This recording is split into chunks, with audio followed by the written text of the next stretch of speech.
That's how it should start. It's just everyone. It's just I be hate Wes. all of you. You click play, and it's just Wes going.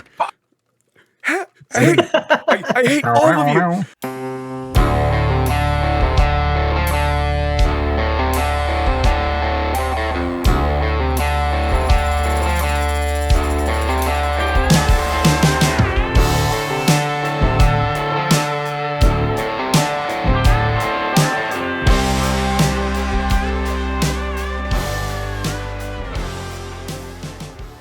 All right, welcome in, ladies and gentlemen, boys and girls, gamers of all ages. It's episode 38 of the On the Button podcast.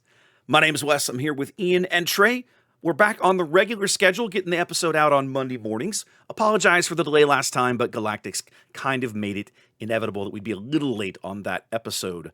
So, boys, how you doing? It's been only like 10 days since we got together. It hadn't been that long. It hadn't been that long. I'm doing great. Wes, how's work for you? Don't get me started. I could give you the 12-minute enraged rant that would end Wes with, is having an Ian week. Oh man, let me tell you, Ian has. I love talking to you, Ian, because you have the best stories because you work in a retail environment, right? And that always leads to. How do I want to phrase this diplomatically? High variance in customer interactions. Some good, some bad, and a very wide spectrum in between. Generally, in my job, it tends to be much more even-keeled, right? But then every now and then, you work on a project, or you deal with a client, or you just have a week where it's like, I'm going to burn this whole place to the ground. I'm going to light it on fire, throw the light. I'm going to light a match, throw it over my shoulder as I walk out the door and smile like this, right? And I'm having one of those weeks right now. So yeah, I'm ready to be done with this week and this particular phase of the job that I'm on. So it's been a time. So I did that intentionally because Wes started right before he did go. There was a bunch of woo-saw breaths as he moved himself into this. So I just tickled myself by just bringing it right back up. Yeah. So Trey teed me up for that one nicely. Ian. Trey teed me up for that one nicely. Well done. What do you got, Ian? How's life treating you? Is your retail world as crazy as always, or is it calm for you? No, right now? it settles down right now. Okay. It settles down. We're getting Halloween set already. I mean, wow. It's going to be about that time.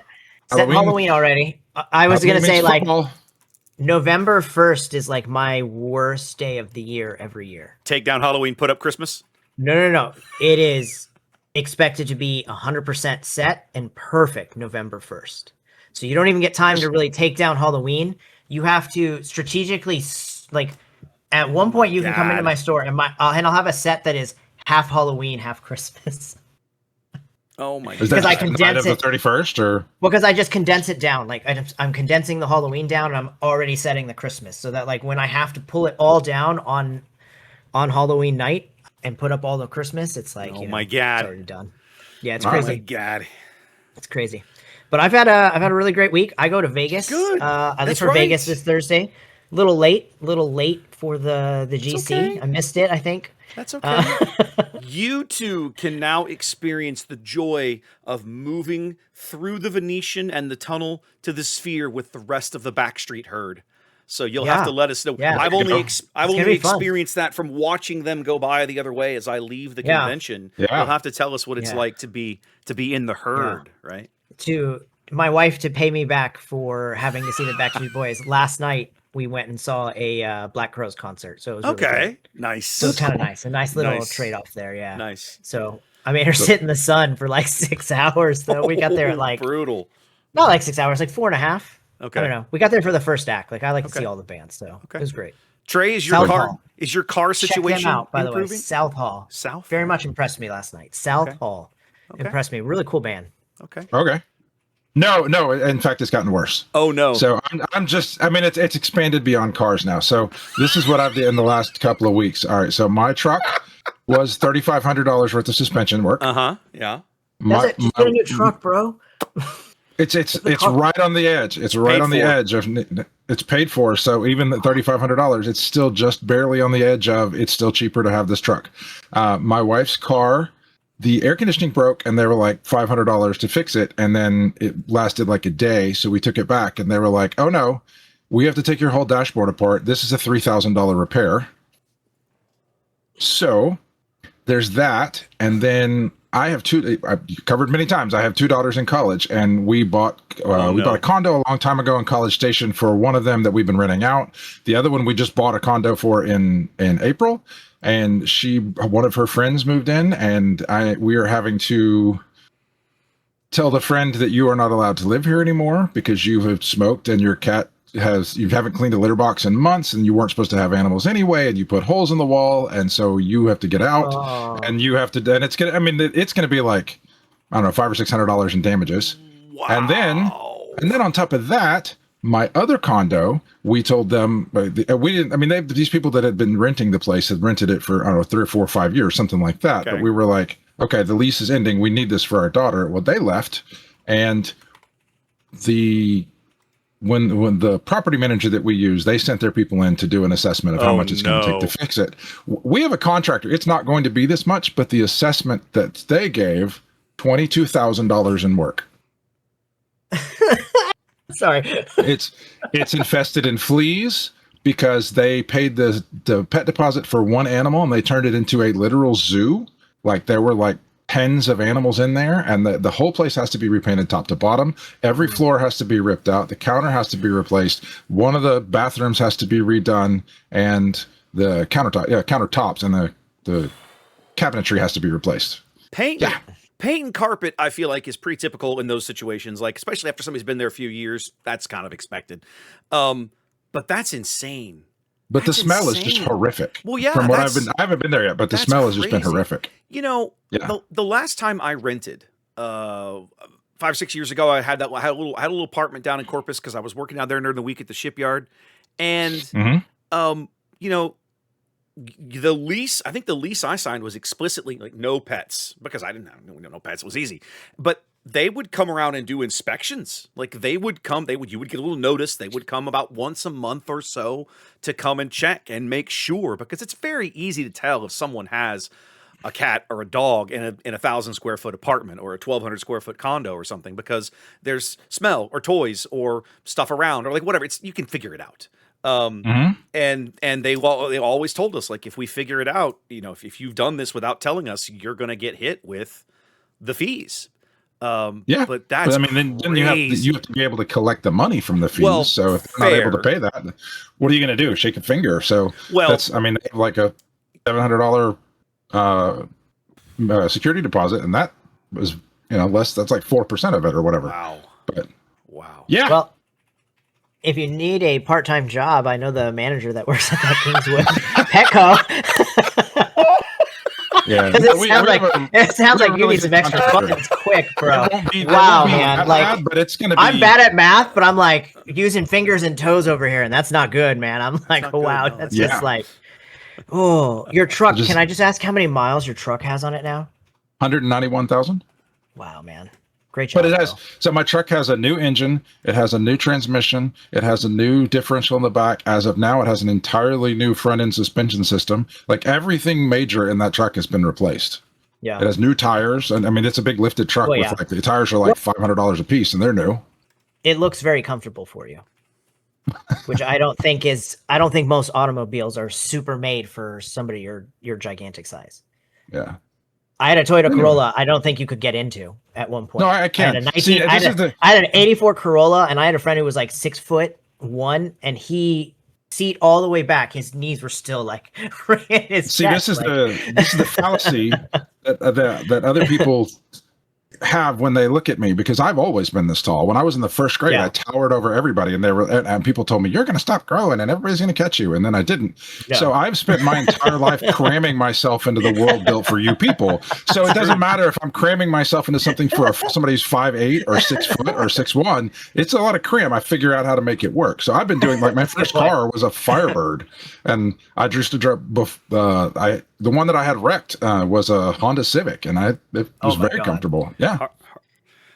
Wow. All right. Wow. Well, it's been a fun week for everyone around on the podcast, ladies and gentlemen. So when last we gathered, boys, what we discussed was that this time was going to be the big Twin Sun special. I know coming out of the GC tray, you and I had a lot to talk about with TS. There was some good announcements coming out of the dev team and FFG about Twin Suns. And that's still on the docket. But before we get to that point, let's talk a little bit briefly, 5 to 8 minutes, whatever we land on, about the premier meta where we are right now, right? Galactic Championship 2 weeks ago, literally 2 weeks ago tonight, we crowned a champion. And so in the subsequent 2 weeks, there was a lot of prediction in the build up to the GC that it would be the great CAD apocalypse. CAD Bane would be everywhere. And CAD did win the event and placed very well. But there were a number of other decks that performed, quite solid. We had a Talzin in the top 10, for example. And so what's your opinion of kind of where we're at, where it looks like we're going to land? And do you think FFG needs to make some changes here? There's a lot of talk about banning CAD, and there's a lot of folks that think it may not necessarily be CAD, but some other things alongside him. Well, see, this is where, in my opinion, FFG has put themselves in a pickle, and they're not going to do anything. Okay. Because Cad Bane is the leader. He's the best leader right now. You can play other stuff, and there are decks that have game into a Cad Bane deck, but overall he is the dominant force in the metagame. But the reason that he is dominant force in the metagame is only because he is the best leader that can be paired with blue.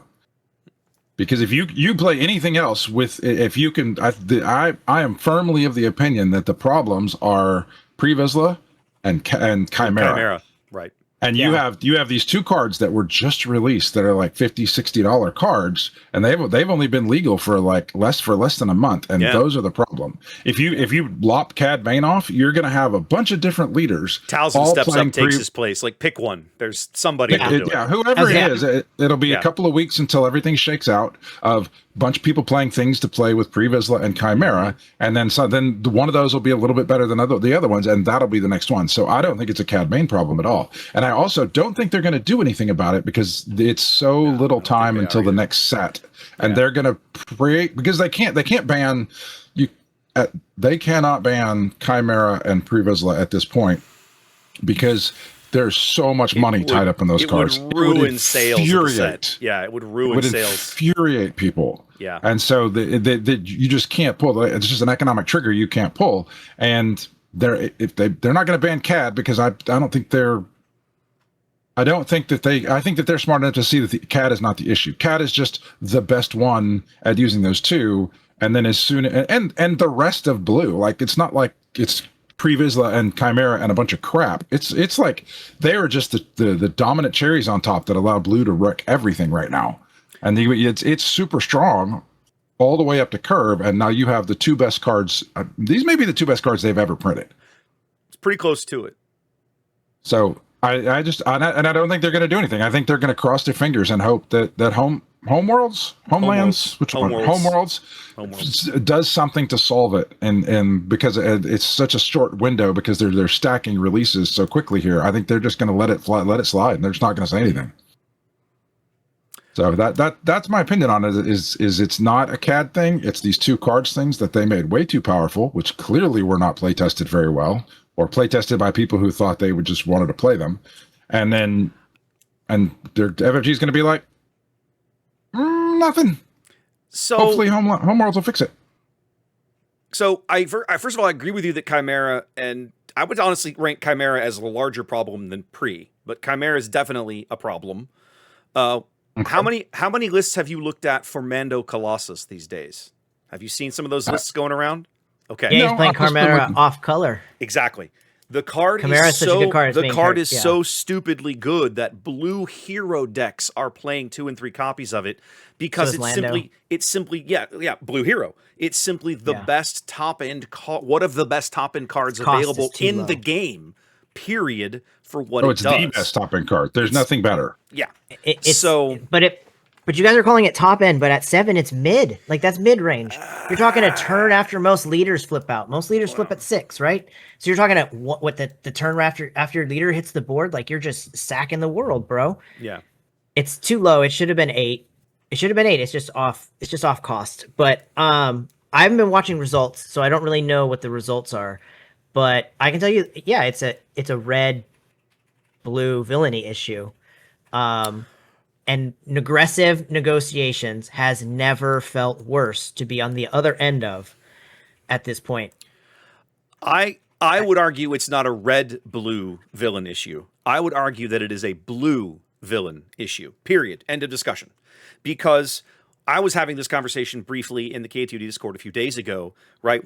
You guys know me, I'm an aggro player. If I could play double red until the day I die, I'd be totally happy. Okay? But we have reached a point now in the overall overarching meta of the game. Where are the speed aggro decks? Where are they? They don't exist. They cannot exist in the current environment. There's too much Sentinel. There's too much Sentinel. They printed, look at what they just printed out of this latest set. There's a 4/3 shielded Sentinel in blue-black, and there's a red-blue-black 2/6 Sentinel for 3, a 3-drop, a 6 wall. Yeah. You can just throw down. You can't play aggro in this environment right now. It can't go anywhere. You can't even play, like, we watched Jack here, a local player, right back in April, win a PQ in Austin with speed aggro out of Chewbacca yellow, right?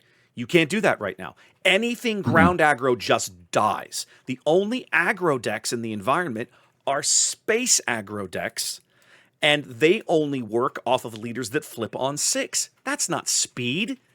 Speed is the 4 or maybe a 5 leader that you can really get some good work out of.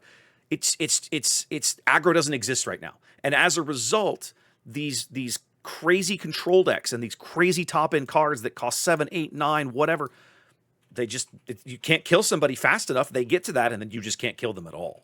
It's ridiculous. Yeah, I would tell you that if you take CAD's not the answer, because if you pull him out, the guy who did the Dinosaur Gaming, he came in 10th with Talzin. With Talzin, a great deck. So, great deck. So if you pull CAD out, there you go. There's your number 1 deck right away. And that's but see, when you say it like that, I mean, this agrees with you. But when you say it like that, oh, they played CAD or this guy played Talzin, it's the same 50 cards, or at least it's 42 of the same 50 cards. It's pretty close. It's not the leader. Yeah, it's the cards in the deck. Yeah, which are all the same. Yeah, I would honestly argue one of the best things they could do for the environment right now is not necessarily to ban CAD.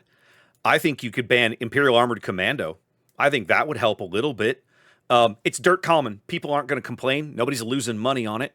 And is it going to fix everything? No. Is it going to move the needle? It is a little bit, in my opinion. I'd be curious to at least try it. Trey, you made an interesting point a moment ago about, these cards weren't, playtester, maybe this is a playtester fail. I'm not convinced necessarily in that, because you and I have both worked in playtest teams for games. And many times you tell the designers, guys, this card is too powerful. This card is incredibly strong or whatever. And sometimes that's exactly what they want. So in my opinion, you can't necessarily throw everything at the feet of a failed playtest, because very commonly, and I went through this with the old SWCCG back in the day, you tell the dev team, guys, we feel like this is crazy. And they'll look you in the eye and say, that's fine. Crazy's what we're going for. And that's it. That's their decision. You don't get a say because it's not your game. Yeah, fair enough. Maybe. The numbers are rough though right now. Rough. If you look at it, CAD has 50% of the wins. Last weekend so far. Last weekend he did. I haven't looked at this weekend's numbers yet. I'm looking at it right now. He's got 50% of the PQ wins so far. He's 26%. He's 26% of the top 8. Mm-hmm. Or I'm sorry, he's 30% of the top 8 with Vader right behind at 11. Sure. But if they emergency ban CAD after Galactics, you have this almost exactly the same thing happen. It's just a smattering of people playing different leaders that are in blue. Yeah, so it's categorizing them using the shortcut to say this deck has this leader, so therefore it's distinctly different from this deck that has this other leader. It's a shortcut that is not applicable in this situation. You just have to look at everybody's playing blue. This isn't Django.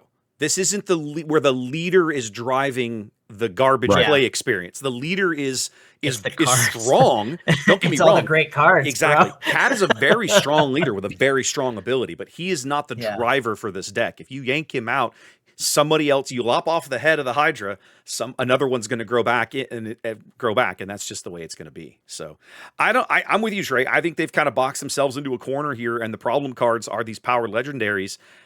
I would argue that Chimera is, and I said this a minute ago, right? The more offensive than Pre-Vizsla. But will they do anything in that regard? Man, I'm like you. I don't know if they can. I think they're probably going to go, well, this is not great, but let's just kick back and hope the next set solves it for us, because what else can we do? Homeworld's is right around the corner. Yeah, I think that's why they're going to not do anything, is because Homeworld's is so close. It's less than 2 months away now, I guess, or it's about 2 months away. Homeworld's spoilers start tomorrow morning, apparently. Like the official spoiler cycle starts tomorrow morning. As we record. Strange question. Yeah, real quick. Strange question, because I don't know enough about TCGs, but this question just popped into my mind. They're basically releasing 2 sets back to back. You have one in October, you have one in November. What are the chances that they could move a set forward? Is there any grace period? Zero. Okay, I just didn't know. Like that would be an option. It's a logistics thing. It's all about the logistics. I think it's the logistics of coordinating they have to get all of these, because it's printed all over the world. It's not just one printer, and then they have to stage shipping, and it has to go to distributors, and then they have to get it and inventory it, and then chop it up and send it out. I mean, it's just a huge logistics nightmare to send something out like this out. Let's be honest. FFG is about to attempt something that they've never attempted before, to my knowledge, which is put out 2 very large print runs of major sets, basically, as Ian points out, within a few weeks of each other. Yeah, weeks. Like this was a company that struggled to move Destiny product across the Pacific Ocean, and now here we are 7 years later, and we're attempting something and like on a much larger scale. So I'm going to be really curious to see if they pull it off successfully. All right. Well, we'll see. I mean, all we can do is keep tabs on the meta and see where it goes. But that's not really what we're here to talk about tonight, guys. We want to talk about Twin Suns. Now, this format was announced very, very soon on the heels of the game releasing, all the way back in set 1.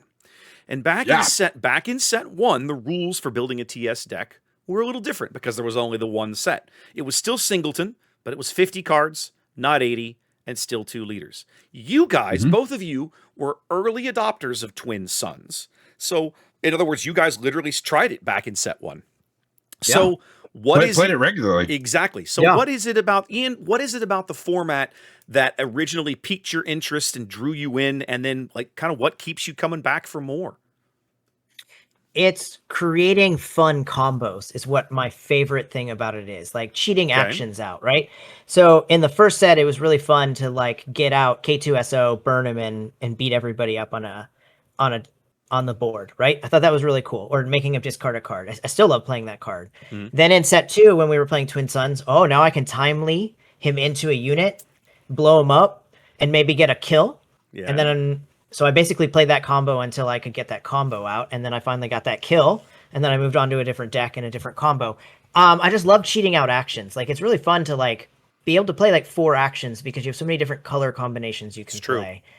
I like the singleton format because I didn't need, especially when the first set was out, it was very difficult to get cards. So it was my decks were definitely more competitive in Twin Suns than they were pulling out the regulars, because I didn't have the Vaders or the Avengers or the Super Laser Blast to play the cool fun stuff that everybody was killing me with over and over again. So it was really fun to, be able to put in a singleton deck together. So that was what drew me to it. And then it helped me learn the game a lot faster too. Like, I think I'm a better deck builder, and I think I'm a better player because of watching a Twin Suns board and watching what other people do too, because you get to watch 3 other people take an action before you, so it changes the board each time they make an action. But it's interesting to watch them play their own combos, and I've seen some things work on a Twin Suns table that I've never seen work before. Mando, or what was it? Set 2 had Boba Fett and Fennec Shan, which were trash leaders. Nobody played him in Premiere. I hadn't seen anybody play him in Twin Suns. And somebody sat down at a table with us and played him together. And he's ambushing out his units with a +1 because that's how the text reads. And I was like, damn, that's actually really brilliant. Some of the combos I've seen leader-wise have been really neat. Like, Trey had one that, like, if he ever sat down and played it again, I'm just going to scoop. Or only attack Trey. If he played his Chewie, Ray deck. Oh my god. Oh my god. That thing was so frustrating. We're gonna talk more about that later on, but please continue. But I just everything about it. I've just loved it. I've just loved it. I don't know, everything. Trey, what about That's you? It. I'll stop rambling so somebody else can talk. You're good. What is it about the format that drew you in, and what keeps you coming back for more? All right, so there are two things. If you ask me, so there's the whole gamut, and I reference this from time to time. The article written by Mark Rosewater about Magic back in the day about the why do you play these games? What do you do? And it's the whole Timmy Johnny Spike thing was what he originally started with. Do you play this to prove that you're smarter and better than everybody else? Do you play this because you like the creativity of building deck to build whatever? The things that I enjoy about this game and games like this, just playing games in general, but especially what I call a lifestyle game like this, where you can have a podcast and you spend a lot of time outside of when you're sitting at the table playing the game, thinking about the game, this particular game. So what I most enjoy about this type of game is having a group of friends that I get out of the house and go spend time with, sit across the table from, and have a common thing that we do together. And it's not, I can do that with board games. I do have friends that I play board games with, but it feels like starting over every time. By doing it with a lifestyle game like this, it feels like every week I'm adding to the lore of our group by expanding and going forward. And I love stories. I love the way that this stuff is built together, and having that group of people. So it is a very big social element to this, to me. And there's so much about Twin Suns and Commander and Magic, which I have played back in the day, but not nearly like I played this. Commander is I get to sit down with 3 people instead of 1 person. And I get to interact with all these different people, and I get to play in a social setting where it's a very much a lean back setting where you lean back and you're kind of talking to people and watching it. Whereas if you're playing heads up in Premiere or Eternal or whatever, it is lean forward, pay attention to cards on the board. It is not so much what's in your hand, what your opponent's doing. It's very much the cards on the table, which I can enjoy, but I do prefer the casual nature of it, because what I hate about this type of game is how it's possible to be it's only possible to be really good at this game and play at the upper echelons by work. And I do enough work in the rest of my life. I don't want to do work in this game. I don't want to grind out games to figure out. Preach, so brother. I do those emojis. This is like a huge thumbs up emoji. Preach, brother. I don't like the pathways, the work that it takes to build up the neural pathways so that any situation that arises between you and me playing this game, I've seen before. I know what to do with my deck. I know that, but it's that having that reflex to do it instantly and do it at that high of a level. I hate it's cool. It's cool to be there. I've been there before. I've played games lever, but the path to get to that point is just misery to me, and I don't want to do it. And it's why I don't play in very many high level tournaments. It's why I go to Galactics and don't even think about playing Premier. And I get excited about absolutely the only Premier game I played was borrowing somebody's deck to play against a developer because that's all he had available. So that's one reason that I like this. The other reason that I find this game particularly enjoyable, Twin Suns particularly enjoyable, is very similar to why I like Limited so much, because as much as I don't like the grind, I do like challenging myself. I have a very high intelligence, and I like putting the puzzle in front of me with no preparation and seeing how I can figure it out. I want to throw everything in front of me. I have no work. Like, how quickly can I assess the situation, solve the puzzle, and make the choice? Which, when you're playing Limited, that's a very similar thing to Limited. If you open 6 packs of Sealed, you've got to make the choice on, like, you've never seen this combination of cards. How do you put them together? And then when you play, it's a bunch of cards you've never played before. So you're solving problems on the spot rather than the work of knowing this deck into this deck is a 52% win rate. And in this situation, I do this, and I'm waiting on, like, that part's boring. I like the challenge in the moment of solving the issues on the spot. And with Twin Suns, I'm not just playing my 80 card deck. I have an 80 card deck where all the cards are different. So it's going to play very different cards every single time. but my opponent's has an 80. That one has an 80 card deck. That one has an 80 card deck, and that one has an 80 card deck. So we're at what? That's 320 different cards and 8 different leaders that have never sat down at the table together before. This exact combination never sat down at the table before. I've never seen this exact combination of stuff on the board. And when I'm trying to, when I set myself to try and conquer this puzzle, it is an entire new set. I mean, I can kind of generalize some of the things I've seen, but it's an entire new set of inputs that I've never seen before. And it is a thrilling exercise for my brain to try and work out this puzzle in the moment. And just having a singleton format where we're with this many decks involved feeds into that solve the puzzle in the instant moment. So those are the two things that really put me on the seat of absolutely. I always have a Twin Suns deck on me when we go play. We played Premier this week, and I was halfway through one game. Katie and Fred showed up. I'm like, yes, we're doing Twin Suns now. And like, we screw this Twin Premier stuff. Ian, grab your Twin Suns deck. Jason, grab your Twin Suns deck. I'm in. Yeah. I'm in. So that's what I truly enjoy about this. I love the lean back aspect of it, and then I love just the electricity in my brain that gets lit up everywhere because of the complexity of having to solve this issue on the spot and trying to figure out the best play for me to advance my game. Okay. So Wes, you were you you were a late adopter, bro. Like it took us some time to get you to really like enjoy it. You were resistant. It wasn't just I don't know about this. You were like, Wes is like, no, this is dumb. I hate this. So you have to remember that my first Twin Suns experience wasn't messing around weekly play with you guys. Exactly. Our local TO, Jason, decided he wanted to try and rough out what a Twin Suns tournament format would look like. Okay, fine. And I was like, all right, well, I've never tried this. The deck experience is different, is interesting. So I built a deck, and that was my first experience. It was sitting down across from people, in a quote unquote tournament environment. It was like a mock thing. We weren't actually playing for anything. He was just trying out this scoring system for Twin Suns to see if you could structure a tournament this way.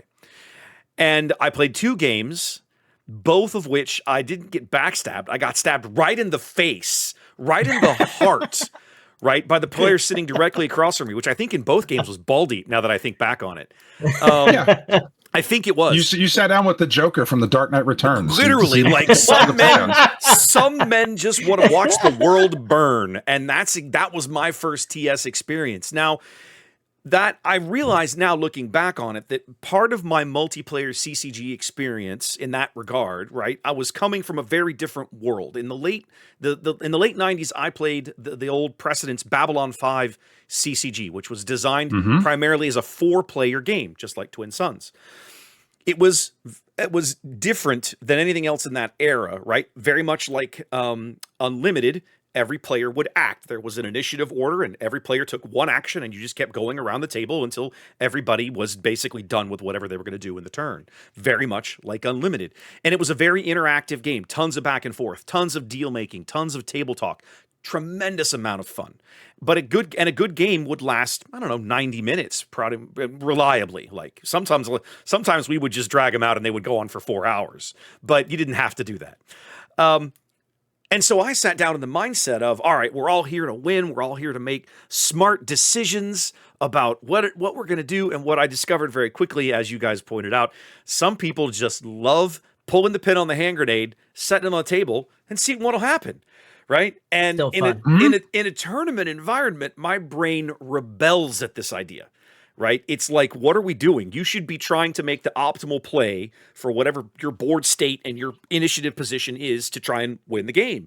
And rather than that, like in my very first game of Twin Suns, I think I had like 10 HP left. Okay. And Baldeep sitting across from me has initiative, and his one unit on the board is a Corvus with Iden Versio on it as a pilot. Beautiful unit, right? And the player who's going to go act next is Palpatine, is going to flip out his Emperor Palpatine that turn, and this Corvus has some damage on it. So he knows he's about to lose this unit. And rather than like do something else or attack the Emperor with it or something, he attacks me with it. Like, well, I'm going to lose it anyway. And I'm like, yeah, but you literally just set me on a batting tee for the guy who's going next. Why do you not want to win the game? And I'm like, oh, come on. So I really struggled. And I finally, over time, kind of had to come around to the realization that, look, you can't You can go into TS hoping to win, trying to win, but you have to go in with a mindset of, look, just enjoy it. Like it's the term that I used trying to talk to people at Galactics about it was, you have to come at it with the attitude of like a beer and pretzels game, right? You're going to sit down with some friends. You're going to throw cards. You're going to have a good time. You're going to have some laughs. Hopefully it doesn't devolve into screaming and throwing cards at each other. But this isn't a game of diplomacy. Okay, we hope. All right, but if you come in with that mindset and you just treat it like, embrace the chaos, as Ian likes to say, it's a different. It works. And I had to kind of retrain my brain to get to that point. Now, that was part of it for me. The other part of it was coming around to the realization of I love themes in decks. I'm a theme guy. I'm a tribal guy. I love that. And Twin Suns caters to that better than any format in the game, right? Yeah. Premier is very, like the tribal leaders they've tried to print in Premier, they've basically dropped like a bad habit and walked away from. Got leaders like Phasma and Holdo. They printed these great abilities, great leaders, and then given them nothing to work with. Leaders like Wedge, which isn't really tribal, more like mechanic, but same idea. And so finally, I just got fed up with trying to make these leaders work in Premier because it became clear that FFG was never going to do that. So finally, I was like, you know what I can do? I can play Twin Suns. I can play Tarkin and play Imperial Tribal and Twin Suns and have an evergreen deck that I just continually update with little as they print more Imperial cards, I'll go tweak my Twin Suns deck, right? And I have my beautiful Imperial deck that I love to play, and I'm going to build me a Rebel deck at some point that functions the same kind of tribal thing, because I love just the thematic. I love themes. I'm a theme guy when it comes to games. So the theme of being able to put all these rebels in a big pile and have fun with it, and maybe I win, and maybe I don't, but I don't care. I'm playing the rebellion, would be fun. So that's the other thing for me, is that Twin Suns supports themed decks better than Premier, and I think probably always will, in my opinion. I crushed. Go ahead. I crushed a game. I play a tribal deck. I play a Rebel tribal deck, and that new Leia unit that came out kept me in the game for probably an extra turn that I shouldn't have survived. Which one? Oh, the blue one out of the latest set? Yeah, the blue one. Okay. She was good. She was really good. I was really surprised. It was pretty awesome, actually. Thank goodness for her. She was on my list, but everybody kept playing like something just a little bit more important to kill. Yeah. Sentinel or whatever. I was trying to kill her, but so yeah. And then, all right, now we know how. I'm not the one that normally does the transitions like this, but now we know how we all got here and what we like about it. We are our own enclave of playing Twin Suns. And Wes, you and I had the opportunity to go to Galactics, and these enclaves of Twin Suns people mashed together in one big thing. And so we would sit down and play with somebody from Nebraska or somebody from Minneapolis. So what did you take away from that, Wes? What I loved about that, for starters, in my opinion, if you go into Galactics, and you enjoy, like, if you tried TS and you don't, like, you're not going for the main event, you're just going to play and have a good time, I would highly encourage you for future events, carve some time out to play Twin Suns with just pickup games, random people. It is a fabulous way to meet people. You're going to meet people from all over. They're going to have whatever ridiculous decks. You're going to see leaders and combos and cards you will never see on the table again, possibly. Like, it's just so much fun. What I learned is that Twin Suns seems to be just growing steadily. If you'll recall last year, right, there were Twin Suns pods were available as an option in the on-demand side area. Now, I don't know how many they ran, but I know it was way less than what they ran for Premier and Win-A-Box in the 2025 GC, for example. But this year, they ran a lot of them. In fact, on Saturday, they ran more Twin Suns pods than any other type of on-demand event, which I think is really noteworthy. Yeah, that's really cool. It was right up there. The Twin Suns and Premier. Because one of our buddies, Brandon, who's probably listening to this, he was a judge in the side event area, and Jason Griffin and I had dinner with him afterwards. We were chatting, and he told us the numbers of like this many pods of this fired and this many pods of this fired, and it was neck and neck with Premier and Twin Suns. So it was pretty impressive, pretty exciting. No, it crushed. According to the numbers, it crushed Premier. Oh yeah. So every single day they fired more Twin Suns pods than they fired Premier on-demand pods. That's awesome. Yes, when you Poor Eternal, man. When you well, okay, Eternal doesn't really have a following right now. No. They ended Do you up, think if just a quick question, looking at the numbers, Yeah. Do you think that Twin Suns would have been number one if everybody who was in day 2 didn't practice draft that day? You mean like on day 1? Yeah, on day 1. So on Friday, everybody who was automatically in day 2, from what I've listened to their podcast, was playing draft. They were all drafting. Yeah, they were all cranking out draft. Yeah, trying to just practice, get the practice in. There's no substitute for live drafting like practicing a live draft. Yeah, it's crazy. I don't think so. I suspect most of those guys, if they really wanted to, would have been grinding out Premier Pods instead for tickets or something. I don't think you generally, in my experience, there does not seem to be a tremendous amount of overlap between the competitive folks and the Twin Suns folks. They seem to kind of be in parallel lanes, and there are some people that cross, but it's a very low number. Am I crazy? But it feels that way to me. No, that's exactly right, because you've got, and it's actually if in an invite only tournament, it's not that many people that are being pulled out to do it. It's, That's a good 80, point. 100, whatever it is. Point. Yeah, or more than that. But still, like, yeah, there's very little overlap. Most people are either in the camp of I'm doing this to grind it out and do well and see if I can win the championship so I can get the shiny cards and the trophy, or you enjoy doing this to play cards with your buddies and you want to go hang out. Like there's. The other thing that really stuck out to me, Trey, and you commented on this at the time. You and I have talked about it off and on. We talked about it at the GC since. It felt like when you would sit down with a new group of people, especially if you were like the outsider and the three of them knew each other, or maybe there were 2 people that had played together, everybody had some house rules, some kind of house rules. Every single one. Yeah, they all had little house rules. Every group. To tweak certain things that just maybe don't feel quite fully baked yet in the way Twin Suns works.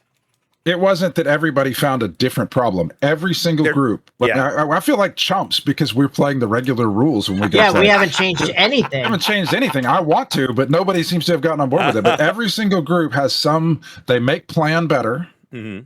And then a chunk of the groups, not every group, has done something to make the games last longer by adding 10 health to the base or something like that.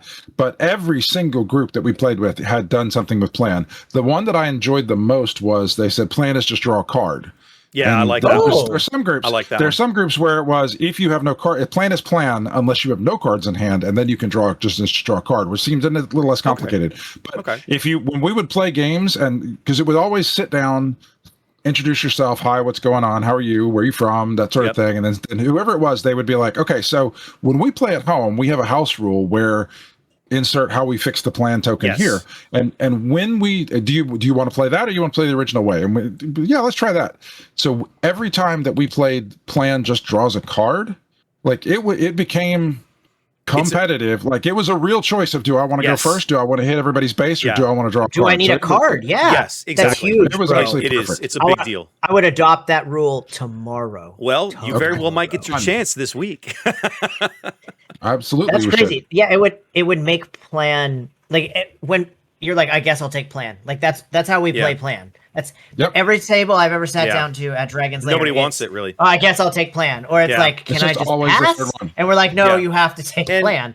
Like, if it was just draw a card, there would be times where I would take it over initiative. Yes. Like, man, I have to draw a card because maybe it's a sentinel. Like, I need to get an extra card in my hand. Like, let's get another card. Mm-hmm. Like I love that.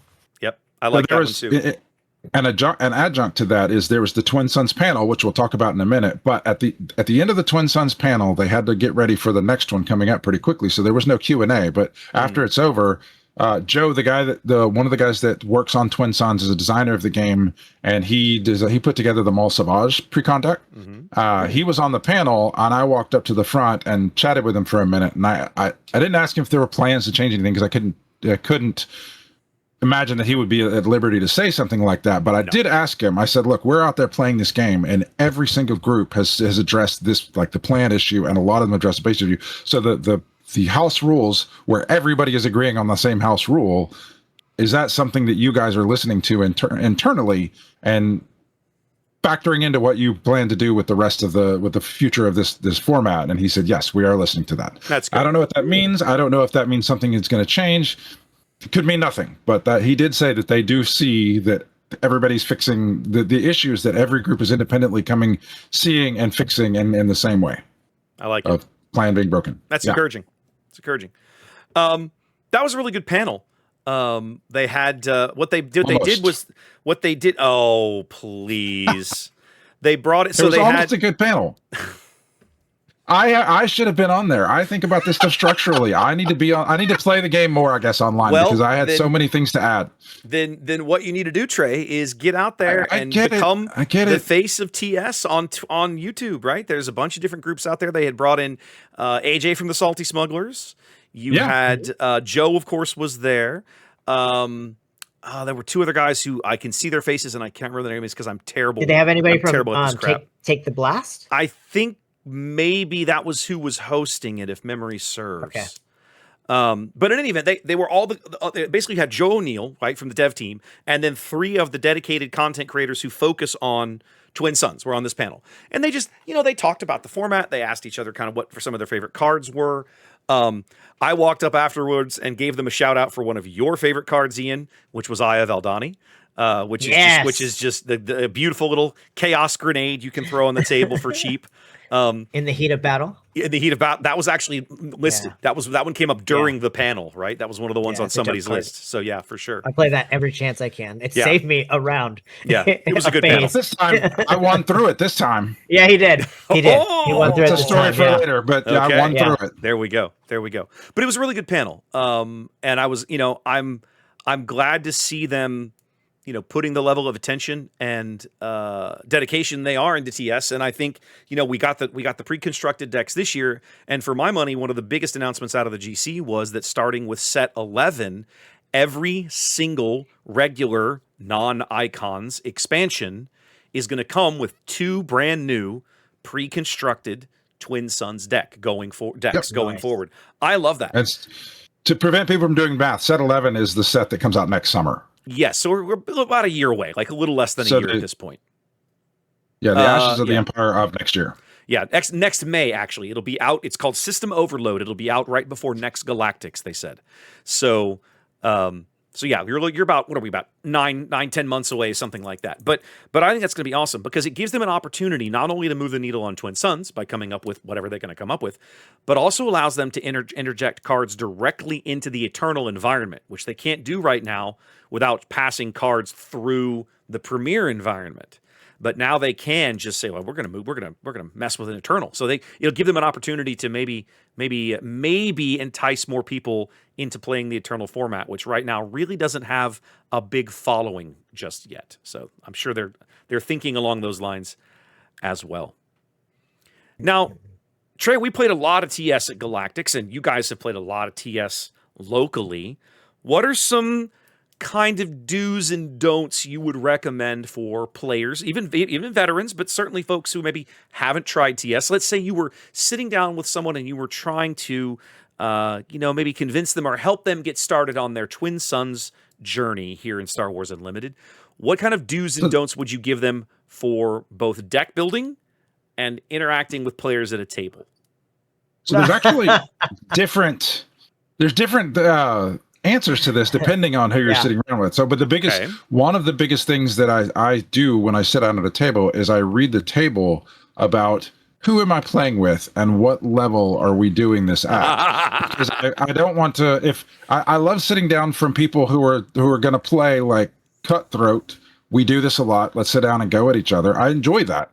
But if it's somebody, when you and I sat down, was it you and I? No, it was me and Jason. Jason and I sat down with a father and son at, you told me this story. On the last day. We sat down with a father and son, and it became 2v2. More about well, so it did become 2v2 because the son just wouldn't attack his dad. And I'm like, that's not how it's but it was the more one place about, you should do it. You're allowed. Come on. Exactly. That's what Jason was saying. But it was more about they had never played Twin Suns. They just I don't remember if they built their own decks, but they were very new to the format. And so it was about teaching them about what Twin Suns could be. And so I read the table. I said, I'm still going to try to win this game at the end, but I'm going to play in such a way that these guys are involved and engaged, and they feel the rush of what it's like they feel what it's like to be a Twin Suns player. And so we did. That's how we played that game.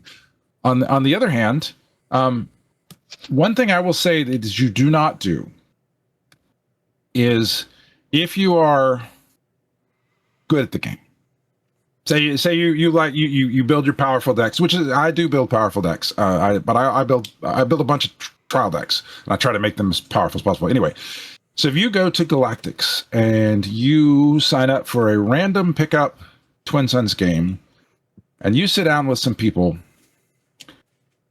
don't flop your case on the table and tell everybody how good you are at the game.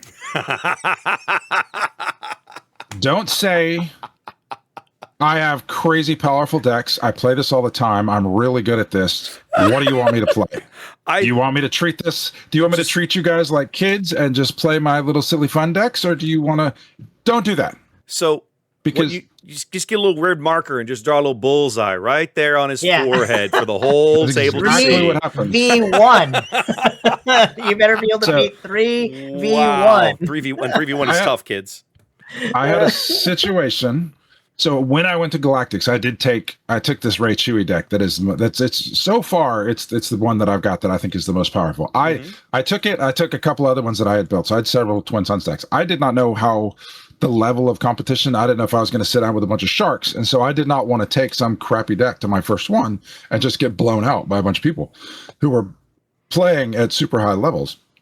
So I sat down with my Ray Chewy deck, and I played a game. One of the other people at the table, and I don't know if he intended to come across this way or not. I think because I'm not malicious to anybody, and I think the best of everybody, I think he was really trying to gauge what level of competition are we going to play this at? Because he could bring out his version of Ray Chewy, sure, or he could bring out whatever experimental deck he had. But that's not how it came across. It came across as, I'm about to flop my Johnson on this table, and you're all going to lose. And you're all going to lose. Okay. You're all going to lose. That's just how it came across. And so, but one of my tips about this is, don't do that. Well, don't do that. But we play, and I have this conversation every so often. We have a hobby. We are in an environment and a milieu of people that are of a varying social skill levels. Yeah. And so I know that when I was in high school, I was awkward and I was not good at social skills. And I know that is, I skewed to the autistic side, and I didn't really know how to interact with people. And I have had to spend most of my adult life learning how to be somebody that other people want to be around. And not everybody in our group, if you go to some place, you go to Kegger in high school, those people have already developed social skills. If that's your thing, that's what they spent their time doing. They didn't spend their time shuffling up pieces of cardboard and trying to win games. And so we exist in a hobby, not just SWU, but just gaming in general, where it is a mixture of various social skill people. So when you put yourself into a social game like this, it will enhance the weaknesses that you have. It will expose the weaknesses that you have when it comes to being socially interactive with other people, understanding how you come across, and accomplishing what you want to accomplish when you're with other people. And so I genuinely, if thinking back on it, I don't think that he tried to just flop it on the table and say, I'm about to whoop you all. I think he was genuinely trying to, but it came across that way. And so I'm playing my Ray Chewy deck, which is a very turtley deck. It just hides behind sentinels. It restores. I usually, if I win with that deck, it's rare that I have less than the 33 health that I have on my base. And if I have less, it's 1 or 2. And so I did that, but I was super friendly and welcoming. I mean, even with the guy that said that, I was chatty. I was, hey, what's going on? How are you doing? It was not it's not a fake thing. I'm not putting that on. I genuinely like getting to know people, but I just let that part of me self-expose. I talked to the guy on my left. I talked to the guy across from me in the guy catty corner. I treat it like a way to have that. And so by doing so, excuse me, it got to where I was way ahead of everybody else. So I had the requisite 30, 31 health left on my base. The 2 people that were not this guy were at 15 damage on their base. And this guy was just getting pounded. And he kept being like, has so much health on his base. Why are you not attacking him? And they would go, I don't know. Here, take 4. And they would just immediately attack him, and just one right after the other. And it's exclusively because they looked at me as friendly and a friend, because I was being friendly and a friend, and I was not the one that sat down and went, I'm about to whoop you all. And so that's my don't do. Like treat especially if you're playing with strangers. Like if you're playing with your friends, whatever is acceptable in your friend group, that's what you do. But if you're playing with strangers, be respectful of them as people. Treat them like they're competent adversaries, even if they're brand new to the game. Treat them with respect. And like I genuinely get interested in who they are as people and why they play the game. And like because you're playing a social game, be social with these people in a good way. Leave them thinking positively about you when they leave, unless they're so wrapped up in losing that they get upset when you beat them. Ian, I'm going to pass the baton to you in a minute because I want your thoughts on this. But before we get away from this topic, I'm going to quote for everybody a line that Trey typed into our little running chat thread the morning that this game occurred. I'm going to leave out the expletives, but he says quite literally, this is the quote: "I may have brought a 59 caliber gun to a water gun fight. No one is prepared for Ray Chewy." And I replied to him, "Why do you think people dogpile you locally in Twin Suns? They're still getting revenge for you playing that deck." Well, I immediately put it away when I found out what was there. I immediately put it away. I think I played like one more game the rest of the day with it, and then I went to other ones. Yeah. But no, they were not ready for the level of what I could do with that deck. And depravity is the word that I would choose. And practice you've had with it. Yeah, not a lot of people get a chance to practice Twin Suns. That's true. You put that together a long time ago, my friend. And you've been playing Ray Chewy since set 2. Wielding it for quite a while. Yeah, it's a finely honed instrument at this point. So, Trey, you went over a lot of your socials do's and don'ts. I want to hear some of your deck building do's and don'ts because you didn't really cover that. I want to hear both. I want to hear from both of you on that one. You guys have built more TS decks than I have, so I want to hear these. We have one similarity, I think. So I would just say deck building wise, the number one thing I would say is play Vigilance. You cannot play this game without play blue. You cannot play without the blue aspect. It's impossible. You need the Sentinels from it. Impossible is a strong word. I was going to say I wouldn't choose that word. If you're building your first Twin Suns deck, I would highly recommend it. Okay, if you're getting into Twin Suns, use Vigilance. Yes, there I agree. There are decks that you can build without it. Yes, but I would say that if you're new to the game, build with it. Yes. I won't build without it anymore. I think it holds 2 really great things in it. It holds all of the Sentinels that you want that are well played on good par. Every Sentinel you want to play is in blue that's on good par. That doesn't feel bad to play. There are some, I don't know, there's some Sentinels out there in yellow that don't feel great to play, but you'll play it because it's Sentinel. And the amount of great chaos cards in blue, whether you're playing blue villainy or whether you're playing blue heroism, okay? Trey actually got somebody I hear at Galactics with 1 in a million. Yes. Oh god, that was amazing. Insane. Amazing. That is insane. So much right? fun. I can't count the number of games I've flipped with In the Heat of the Battle or Isle of Eldani. I can't count the number of just scrambling. It changes the table almost immediately. Close the shield gate. The shield gate. Right? One cost. Cheap. It's just random. There's just random games. Yeah. The other thing it holds. Go ahead. And the other thing that Vigilance holds that I think is important, especially if you're playing villainy, is it holds the removal. It holds all the removal you want that can be very, very nice at certain times. So a well-played Rivals Fall is still a really great card, and you can't play it without it. I can't disagree with that. Here's the structural math physics reasons of why I think blue is so powerful in the game. It has to do with the multiplayer nature of the game and the asymmetrical way that you deal with your opponents versus your opponents dealing with you. Because you are fighting 3 other people. Well, let's just back up. In Premier, you're fighting 1 person. So if you want to go full out blitz attack, that is a way that you can win the game, is full out blitz attack the 1 person across from you, because they have to withstand it or out blitz you. That is a completely non-viable strategy when it comes to Twin Suns, because you go all out, you overextend yourself, and you're going to get flanked by the other 2 people.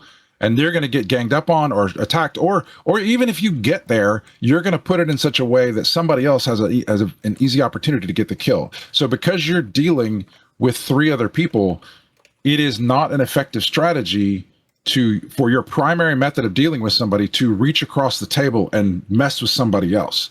It is far simpler to only concentrate on yourself and make it less appealing for other people to try and attack you, and you not be the low-hanging fruit. And that's Sentinel, that's the high, it's mostly Sentinel actually, but it's some of the heal, it's some of the, but it's you by concentrating on yourself, you only have to, and protecting yourself, the turtling up it's a function of the multiplayer game of, by turtling up, you are stopping 3 people from attacking you.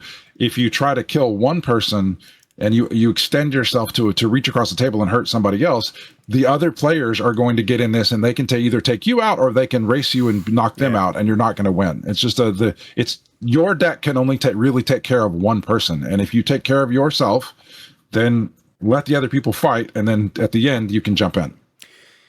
The other thing is that if there are any little dribble drabs of healing cards, they're almost all in blue. A simple card like repair out of set 1 for a single point, heal 3 off a unit, heal 3 off a base. That's like an auto include to me if you're playing blue. Like, why would you not? Those kinds of things are really handy. So yeah, blue's got a lot going for it. Go ahead, Ian. The other thing I would say is, like Wes said, do a theme, right? Wes loves the villains, I love the heroes. So like my new deck that I've been playing is Saul and first set Luke.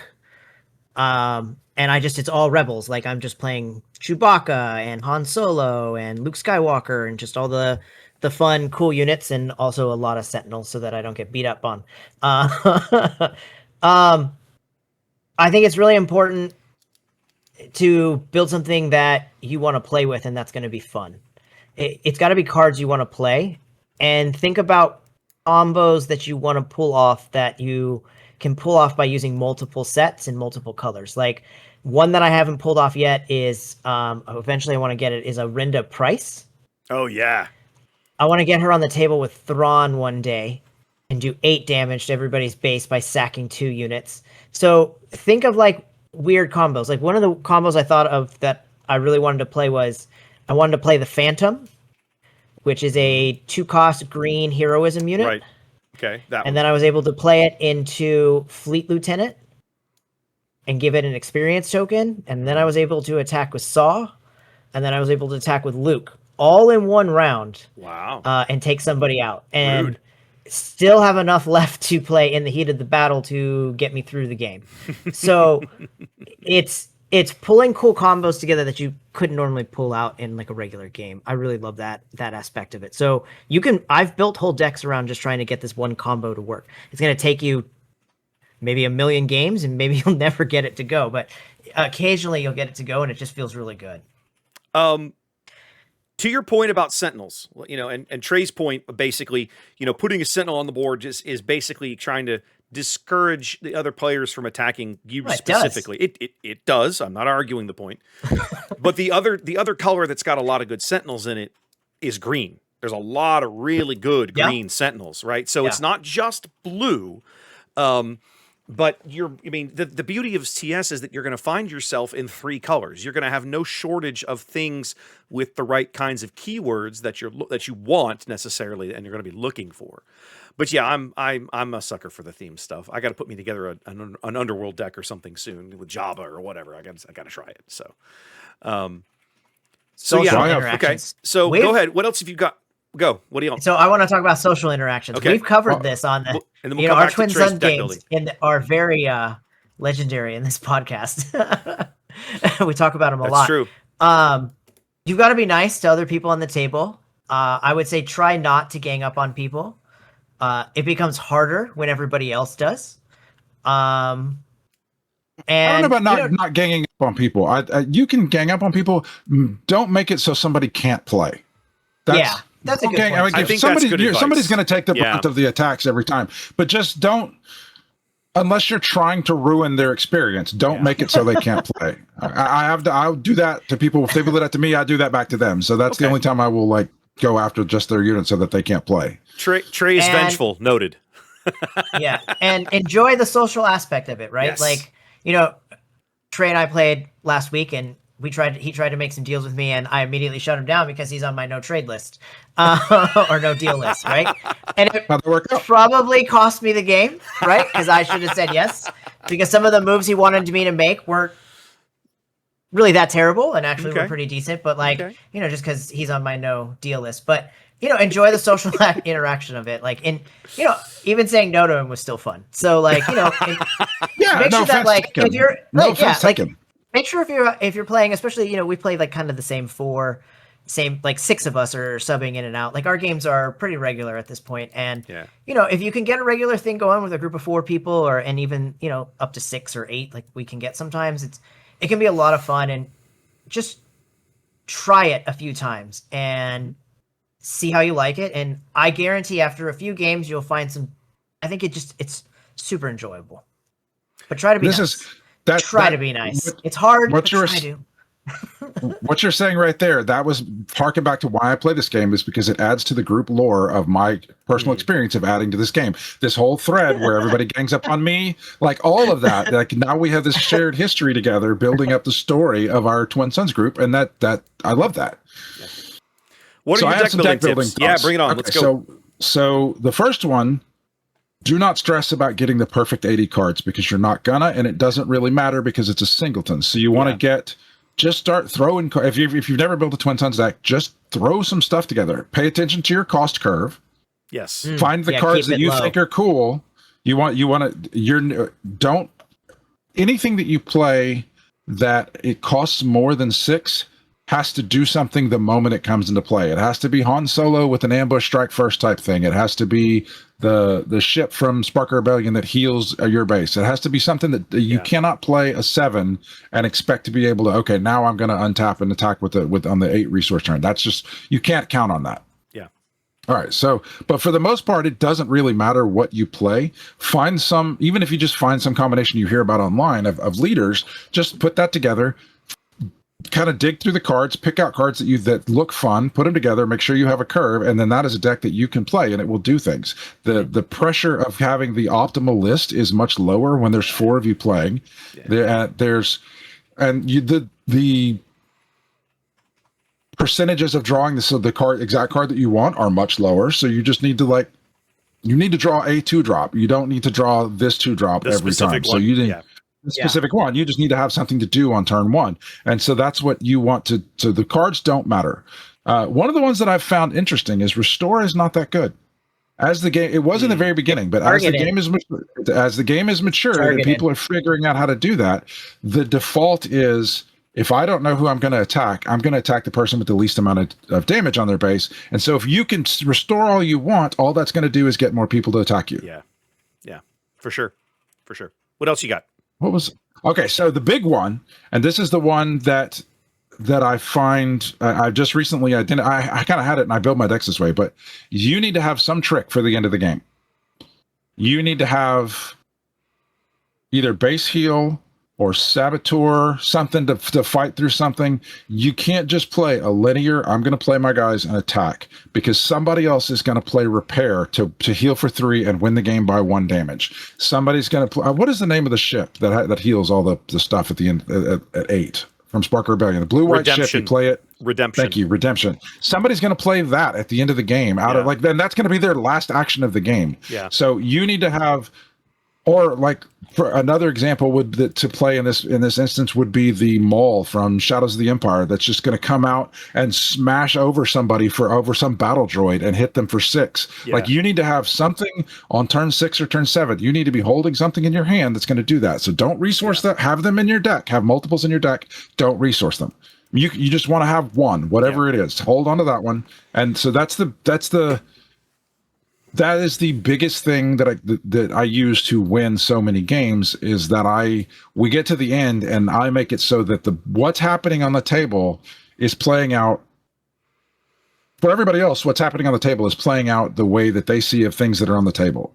This person has this much damage. This person has this much damage. I'm going to attack you. You're going to attack me. We're kind of running out of things to do. The games that I win usually involve me going at the end. The very last thing that happens is me going, aha! And I play something and I either heal or I attack with Saboteur or whatever. So that is usually the games that I lose. It's usually because somebody did something like that at the end of those games. It's always that's usually the game-winning play is something like that. So put those cards in your deck.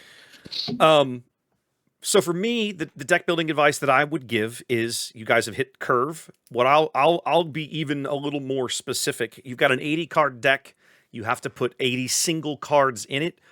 Units, as always, are going to be your bread and butter. I would not put any fewer than probably 60 units in an 80 card deck. I think that would be the low end. And truth be told, I would probably, me personally, I like to go maybe a little higher than that. But 60 is if you're looking for a number, 60 is a nice good rule of thumb. I would say a little less than a third of those, maybe somewhere in the 16 to 18, maybe 19 range, should be turn one plays. Okay, so you'd be looking for early game plays that you're willing to put into that deck that look good, that sound like something you want to play on the first turn. Sometimes it might even be just amazing, just anything to get you onto the board with something in that first turn of the round. At the other end of the spectrum, okay, so let me back that. So we talked about curve. Trey talked about putting things that cost 6 or more units. For me, I typically cap out a TS deck at 6. It's very rare to find a Twin Suns game that goes past 6 or maybe 7 resources. Now that can be modified a little bit with cards like Galactic Escalation, right? They printed that in the new Twin Suns decks that were released earlier this year. I've played games where two people start with that in their opening hand, and suddenly we're all on 6 resources on the third turn of the game, and it's like, whoa, this just got real weird real fast. But in general, those games are the exception. So you need to go in with a curve that probably caps at around 6 or 7 in general, and then backfill from there. For me, what I've kind of learned is with those last kind of whatever non-unit cards I'm putting in, I look for really impactful upgrades. I like to have a few of those around because this is where I really like pilot units, because the pilot units, I can play them in a ground arena if I don't have a vehicle to put them on, or if I really want, I can play them onto a vehicle. Could be a ground vehicle. There's plenty of good ground vehicles in the game now, or it could be a space vehicle. So you have those units that can maybe go either way as upgrades. But there's certainly enough good things like lightsabers and electro staff out of set 1 and all kinds of other cards you could consider. When it comes to events, for me, I shy away from the middle of the spectrum on events. To me, an event is either super cheap or it's super expensive and mega impactful, and I treat it like a late game play. A card like Rivals Fall, for example. I won't, if I'm playing blue in a TS deck, I'm going to have one of those in there, because sometimes you just look across at your opponent's Obi-Wan Kenobi leader with a General's Blade, and you're like, you know what? I just don't feel like beating 6 units into that. Die. And the whole table gives you a high five for doing that, because you just saved everybody a whole bunch of pain. Otherwise, like really cheap events, there's a ton of really good cheap events, some of which are smuggle. Ian mentioned timely intervention. One of my favorites out of Shadows of the Galaxy is called Covert Strength, right? Which you can also smuggle out if you don't have another good play. It's a you can heal a unit on the board and give an experience token to it. Those kinds of things can be really, really neat if timed, sequenced correctly in a turn. You can take a sentinel that your opponents are ganging up on and heal it and make it a little tougher, like in the middle of them trying to get rid of it. Those kinds of things are fun. A card that Trey burned me with, speaking of big impactful events in the late game that I've been hosed by before, a card like Double Cross, right? Double Cross, Turbo Laser Salvo. These kinds of things, you have to treat it like a late game play, but when it comes in, it literally changes this how the entire board looks when it's hitting 4 different people's ground arenas, for example, if I'm using Turbo Laser Blast as the example.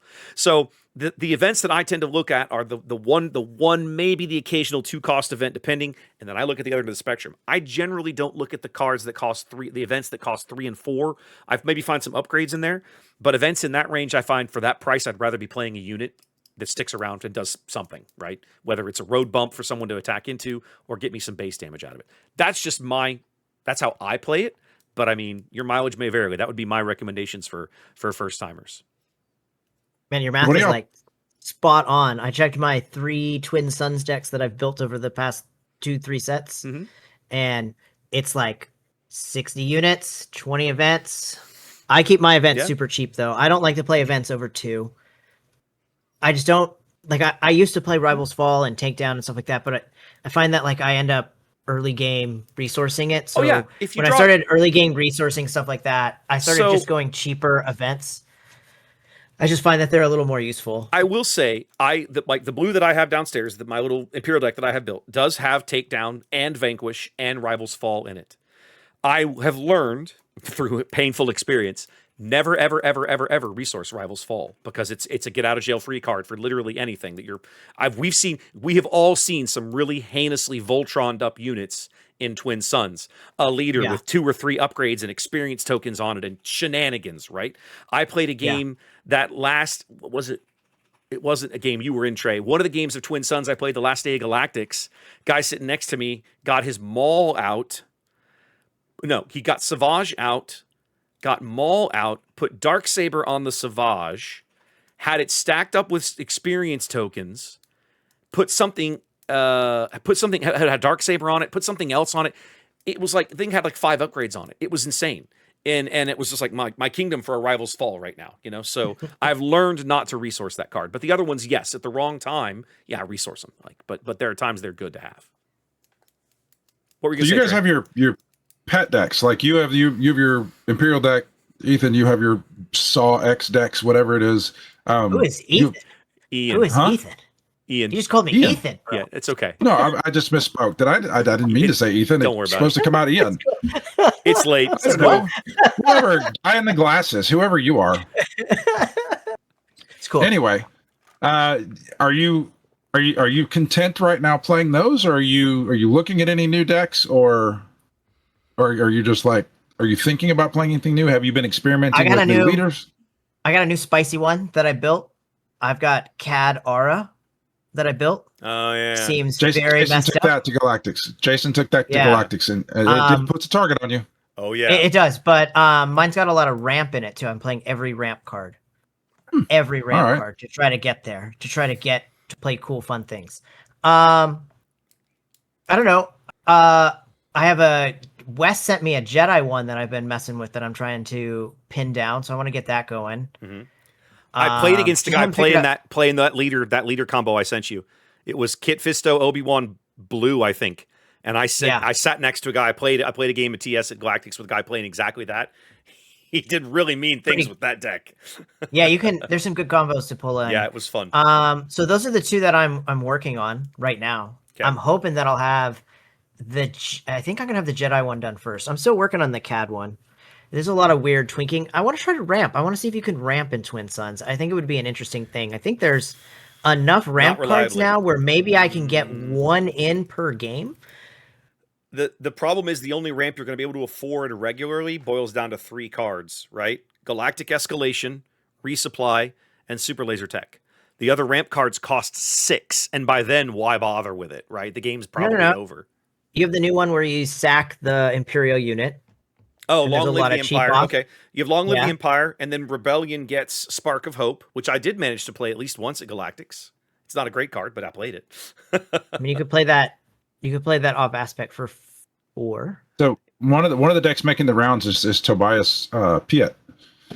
So you ramp with Tobias, and then you use Piet's discount to throw out giant ships. I played that one once. It was okay, but it's kind of. Is that when you got the law? Is that the deck that you got the Lawbringer on the table? Probably, yeah. That would be when I played the Lawbringer. That was pretty rough. Was pretty rough. I would love to get me a Ravager on the table in Twin Suns. Oh, that would feel so good. Yeah. Ooh, yeah. Oh, that'd be a good one. Yeah. So I'm gonna follow that thought up with a question. Do you guys, when you pick leader pairings, do you prefer leaders that are mechanically complementary, as with Aura and CAD, or do you prefer leaders that are maybe more socially interesting or more combo-y with what's going on in the deck and maybe less mechanically interlinked, just the 2 of them? Preferences? Yeah. It's funny. When Trey said, he wants a little mechanic at the end of the game, I've always thought about how I close out games with leaders. Mm-hmm. So that's why I like Saw Luke so much, is you can close out the game with your 2 leaders. Mm-hmm.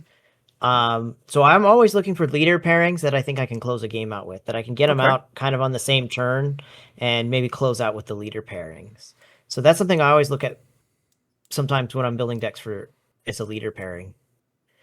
So I can appreciate leader pairings that are thematic, like the precon decks, and then I see other people put decks together that are thematic. But for me, it is all about the interesting interplay of mechanics. I don't like it. all of the Star Wars stuff kind of lives in my head. I don't need to see. My story is the gameplay and my friends that I play with. It is not necessarily. I like being set in the Star Wars universe, but I don't need to see Luke versus Vader. I'm happy to see Jyn versus Gren or Moff Thrawn or whatever. And so I don't really pay attention to the theme of the cards very much, other than just enjoying that they all look like Star Wars. I'm much more about the interesting mechanics together. Okay. Just curious. I always like to get people's takes because it's fun to hear everybody's opinions. So that's thinking about those. That is, I only asked you because I wanted to hear myself talk about the decks you're playing, so I could tell you about my deck. I didn't answer that question yet. So for me, tell me about yours then. So for me, I know I need to build. It's always about Trey, isn't it? I know I need to build. Me. Again, I'm a theme guy. I've got an Imperial deck built. It's time I come up with a Rebel deck. I really want to build something with Luthen, just because I feel like it'd be fun to use his game text in a TS sense, where I'm taking my units and smashing them into things and getting extra damage on top of that, or trading up. Might be fun to try. I don't know, Luthen, Cassian. I want to do something thematic with the Rebels, right? I don't know what. I got to think about it. Underworld, I definitely want to do something with Underworld, the Underworld keyword. We've got several good leaders now that trigger off of Underworld type units. I'm looking at Jabba, Cad out of set 2, Jabba out of set 7. The other thought I had was maybe trying to pair Credit Jabba out of set 7 with maybe Baby Boba, also out of Lawless Time, like yellow, green, and then probably red. Might be fun. I realize that gets away from Ian's precious must play blue, but I mean, I think there's some fun combos that you can be very aggressive, and I think that deck would really reward you for interacting with people on the board, because Boba literally says, "Go forth and murder units and make cash while you do it." Right? What better way than when you've got all these, a whole variety of units? Not all of your opponents will not be able to lane dodge you. Let's put it that way. In a 1v1 game, maybe your opponent finds a way to play space or something, and Boba doesn't really trigger. But in a 3v in a Twin Suns game, you're going to get some work out of Baby Boba along the way. That might be fun. So yeah, I need to spend some time with that. Oh, I got I know one I definitely have to build. I picked up a showcase Twin Suns Dooku at Galactics. Now we're going to put together the law firm of Dooku and Dooku as a deck, right? Because I'm going to go pick Twilight. I'm going to go pick the Twilight Dooku up, and we're going to play some full-on Separatist synergy as well. I definitely got to get the Dooku and Dooku law firm kicking. So I'll work on that one. That's cool. Okay. What about you? Now, bring it on, Trey. You can tell us about your shenanigans now. It's your turn, buddy. Finally, I've sat through you guys just boring on. And inane garbage. I know. So, as much as we said that you play blue, probably green, that's a lot of my decks have those bases. I set myself to build something a little different with my latest deck. I'm actually iterating on my latest deck rather than finding the new hotness for the deck after that. I think I have discovered what is the most powerful leader. Just the single most powerful leader, I think, is Rex from the Twin Suns. Okay. The one that lets you untap your opponent's dudes. Yes. I think he is the most powerful leader. It's pretty good. So my current one, for all blue green is what you're supposed to use. My current one is red yellow. It is Rex, and then Poe from Spark of Rebellion that draws cards, and then yellow for the cheap events to play with Rex. And it's not. You mean Cassian? Super aggressive. Yeah, Cassian. I don't know. I get them confused. Okay. Cassian from the first one.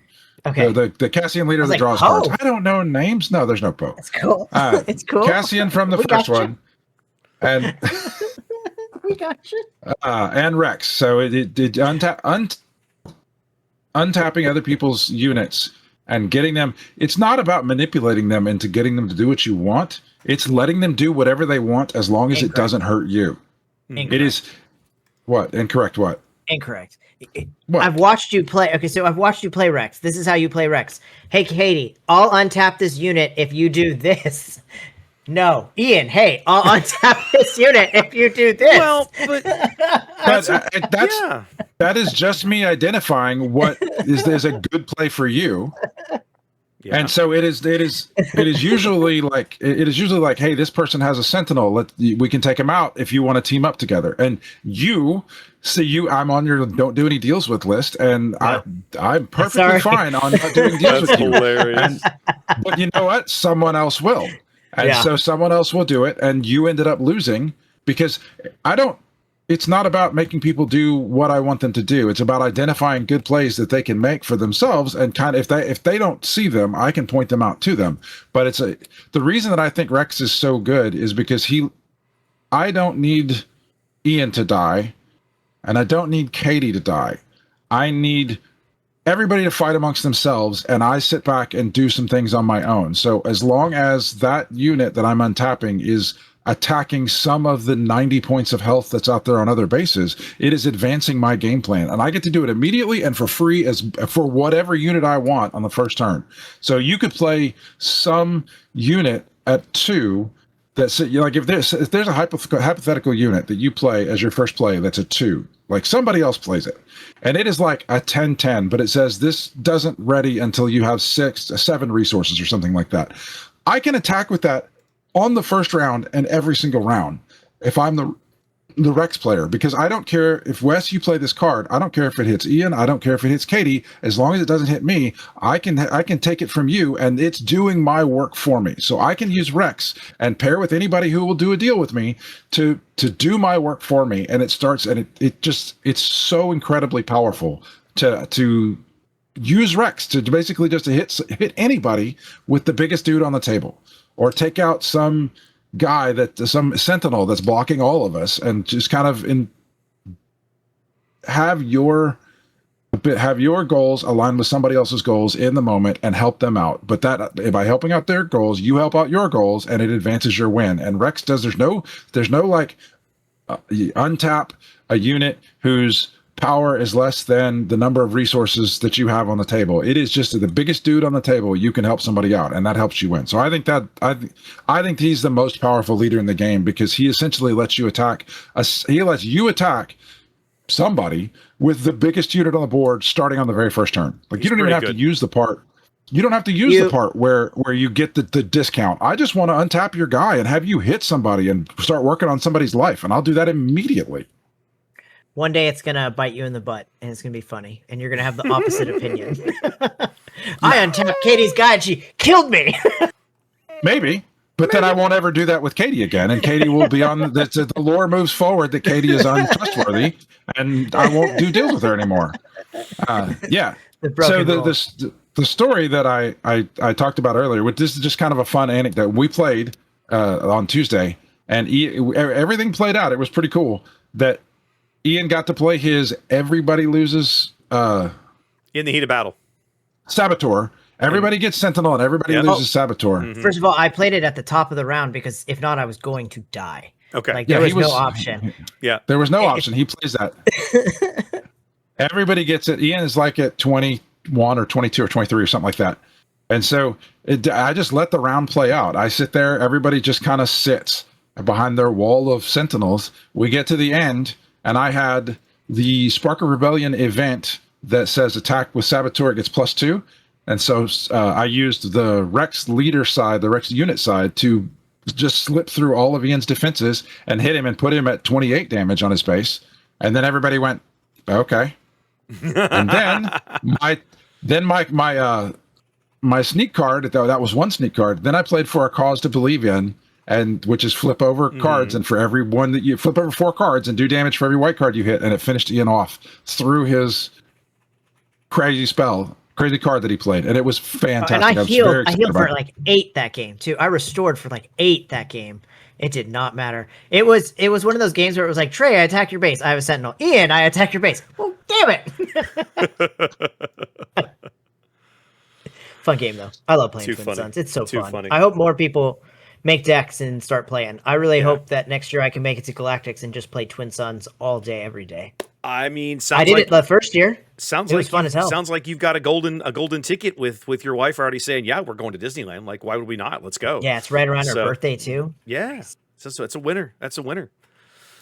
All right, guys, we probably need to call this an episode. Any other final thoughts on Twin Suns other than what I'll share is, guys, if you haven't tried Twin Suns, I would highly encourage you to find 3 other friends that love the game, sit down, build some decks, and just have an enjoyable time of it. Treat it like grab some drinks and throw on a movie in the background and just have fun with it sometime. Don't take it serious. It's not meant to be. It's not ever going to be competitive, and it shouldn't be, in my opinion.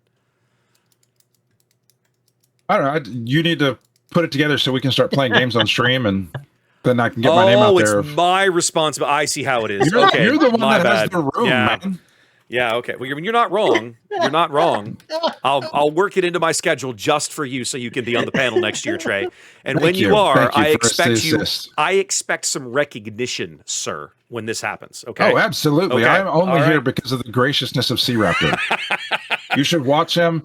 I can't believe I got on this stage before you guys are paying C Raptor to cover this event. And then you know what I'll do? I'll stand up, I'll take my mic off, and I'll throw it on the ground and say, I'm not going to do this in protest because C Raptor's not covering this. This is amazing. This is amazing. It's all waiting on you. I'm so glad that we recorded this episode because now I can clip this and play it for future events. This is amazing. Thank you. Thank you for that. I appreciate you. Appreciate you. Any other final thoughts, boys? Ian, what do you got? Anything at the end here? You good? Nothing, man. You're all talked out. Trey, what about you? Yeah. Like and subscribe and leave a comment. Yeah. And yes, definitely. It's awesome. Please help people find us. I'm terrible at this, but no, that's okay. That's okay. If you guys like it, share it with people. Absolutely. As always, guys, if you do enjoy the content we make here, do please throw us a like, subscribe, and share it. What do you got, Ian? The Discord. Oh yeah, you got the Discord. I'll put so give us the short version on what you do with the Discord, Trey, and I'll start putting that link into show notes, and everybody can join us on Discord. All right, cool. Yeah. So from the beginning of this, we kind of all had come to this from our own enclaves online of doing gaming, or at least Wes and I did. Ian, we brought along. He's busy at the store. Basically, Wes had a Discord server, and I had a Discord server. Wes is for C Raptor, and it covers all of his battleship games, all of his stuff that he does. And then the one that I had, was kind of a local gaming just for our group at what used to be Dragon's Lair, and so I have repurposed that one, and that is now the on the button Discord. So if you want to, it is just discord.onthebutton.xyz. If you go to that, it's a forward that will take you to an invite for our Discord now. I haven't done anything with the channels. There's no special cool place to show up, but show up and say hi and join our Discord, and all three of us are there and chit-chatting and tell us who you are. Yeah, come on in. The Wednesday, I don't know anything about it. I don't know what it has to do with, but the Wednesday night crew chat that goes off sometimes is hilarious in that Discord and always makes me laugh. What do you mean? Really? Wednesday night? It must be like your old yeah, it is. Whatever the old night used to be that you guys played games. And it has a lot of the OG people that were at at SWU when it first started. We're definitely there. And man, they are Star Wars Destiny crew. Their friendship in that group is absolutely hilarious. That's true. The air guitar thing that came in through there one time, I almost died laughing. Literally, having trouble to breathe. I'm laughing so hard. And they're telling me that this guy is real. They know him. This is a legit thing. Here's him at competitions. Check it out. Just check it out. Scroll back through the time of that thing. That thing is so fun. Okay. I love it. All right. Good to know. But yes, I'll put a link to the Discord, guys. And Trey, I'll work with you to make sure I get a link. One of those Discord links sometimes are set to expire, but you can also program, set them up so they don't. Yeah. So I need to make sure I get that link from you, and I'll put that in the show notes. Just you guys. Discord.onthebutton.xyz will take you to to that link, the unexpiring link. Okay. That makes my life even easier. Awesome. Yeah.